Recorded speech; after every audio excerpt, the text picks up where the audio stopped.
I think GBS will be an integrated part of every multinational's service model. It might not be called GBS. So we're accessing the gig economy, we're accessing the new ways of working. I think it all comes down to being a trusted partner. I think that we're very lucky at Dexcom. We're a company that's been built on collaborative relationships.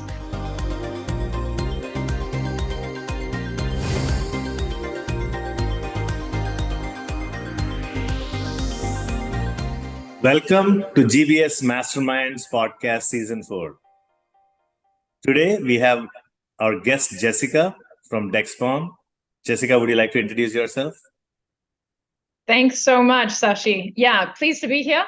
I am originally from Australia. I fell into shared services when I was about 21, 20. I got sent over to India to help set up a BPO agreement. And then from there, ended up spending time in the Philippines, Lithuania, quite a bit of time in China and India, and have had a phenomenal journey working for a number of different organizations that have been in different stages of their GBS journey. So it's been quite a ride, and I've thoroughly enjoyed it. Wow, that's cool, Jessica. So now we're going to bring that global perspective to Season 4, which is an interesting debate around what should GBS do? So I'm going to start with the first question.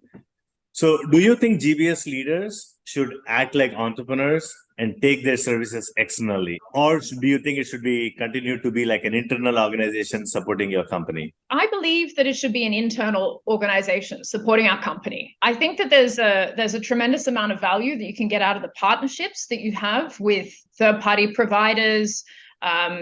We can always draw from that, but we should be here to enable the organization to become profitable. We're ultimately a service organization. And I think that that's going to evolve and change over time.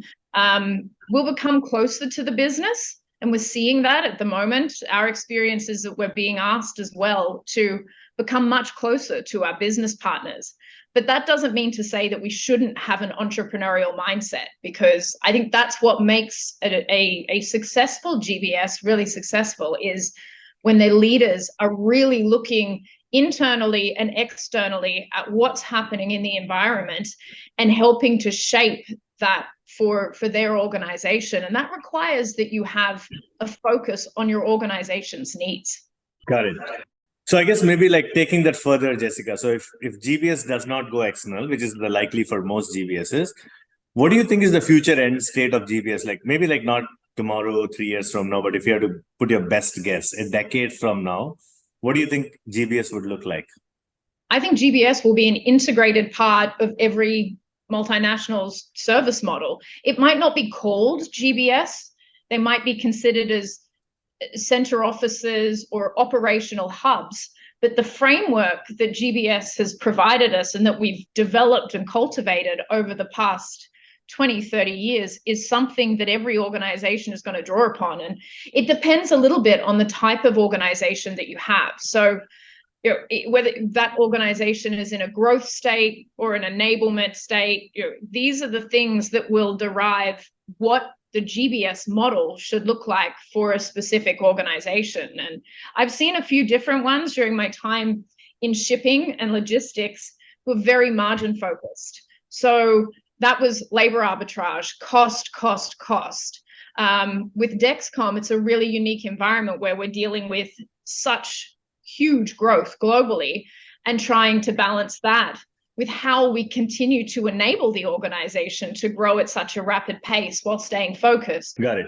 So let's kind of compare and contrast GBS internal focus and GBS external. If you're external focus, you had more autonomy, kind of your own P&L, you're kind of like a vendor to your company now. You can make strategic decisions around profit, short-term, long-term. You can compete better for talent, financial resources. Versus if it is purely internal focus, then it's kind of mandated by your business stakeholders. It might not be thought of as strategically from your perspective. What are your thoughts on how to work that? I haven't had a mandate here at Dexcom, and that's been something which initially I found quite uncomfortable, but now we find that that's actually something which has given us the ability to be strategic. So we haven't seen that it's given us any more or less access to resources. It's at the prerogative of the GBS leader to go out and to determine what that right path is, and then take that back to the business and talk with the business about what they're seeing and what they believe is the best approach, because their visibility across the different compartmentalized organizational chains is unique. Got it. So just curious, were you lucky, or you had to do something to do stakeholder management to be there? We had to do quite a lot of stakeholder management to get there. And a good example of where we did it is we have to find a lot of contact center resources. And while we're internal, we use partnerships with recruitment firms to give us access to people speaking languages like Romanian or Bulgarian, where we only needed 1 or 2 people. So we're accessing the gig economy, we're accessing the new ways of working. Then we've got to take it back and we've got to kind of sell. So having partners who will allow us to pilot these has been a critical part of making that journey successful. Got it. So that brings me to my next question. How do you secure scope of work or financial resources for your team's growth or any investments you need to make at Dexcom? So we initially were given a scope as part of the setup, and it was 5 or 6 different functions who were moving in to support us, and we used those as change champions. So we really had to do a lot of work around stakeholder managing, understanding the business, and then once we had built the trust within the business that we were driving operational excellence and making things happen, then we would partner with those functional leaders and executives to help us develop a business case to support them. But it was all founded upon trust and really understanding what the business needed and what was keeping them up at night. Got it. Last question for you. What is your advice for GBS leaders, which most of them are going to be probably like you, which is focus internally, realistically, to evolve from where they are to delivering more value and getting more investments and so forth? I think it all comes down to being a trusted partner.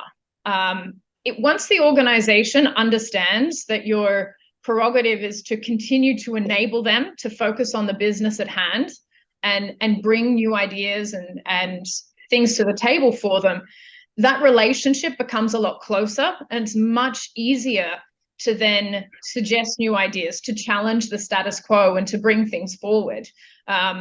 I think that we're very lucky at Dexcom. We're a company that's been built on collaborative relationships, and that's allowed us to have the difficult conversations, to lean in, even when we knew that those transformations were going to be quite challenging. Got it. All right, Jessica, we'll close with a fun fact question. You were born, brought up in Australia. You moved to India, Philippines, Lithuania, China, and now in Spain. Is that your favorite place? Why are you there? And tell us a bit more about yourself. Absolutely. Spain, I have a special place in my heart for the Philippines. I grew up there. I always say that to people. So the Philippines has my heart, but Spain has a wonderful ability to get under your skin, and they have the right balance of life and work.